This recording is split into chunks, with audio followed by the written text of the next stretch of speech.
Hola, mi presentación es sobre el Dr. Luis Leor.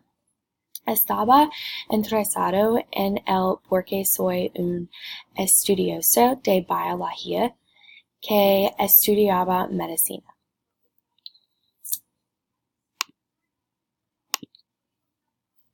El Dr. Leor estudió desde Argentina. Estudió en la Universidad de Buenos Aires. Tenía una esposa y una hija. Murió cuando tenía 81 años.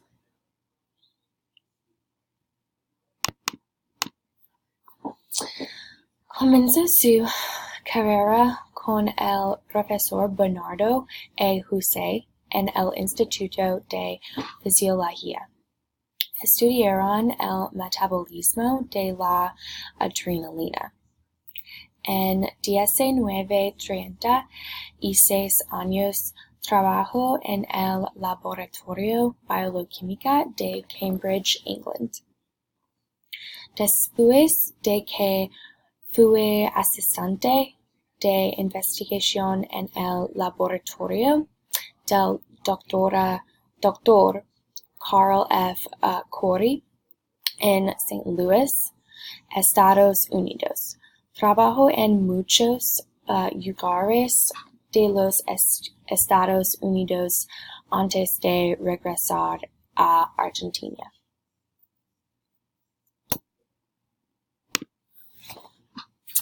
El Dr.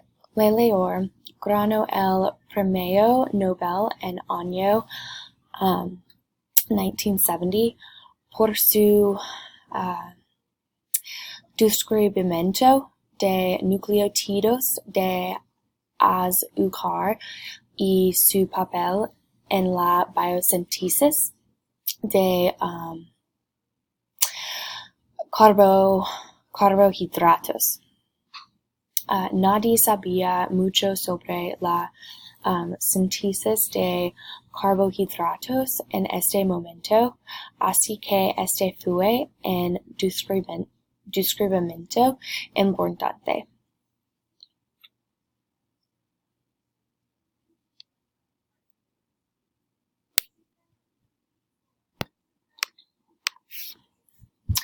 Desde su descubrimiento, su investigación se ha utilizado ampliamente en la medicina.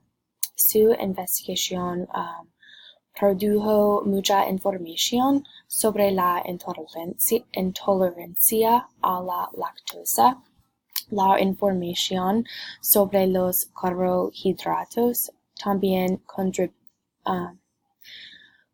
contribuye a los descubrimientos de la pérdida de peso.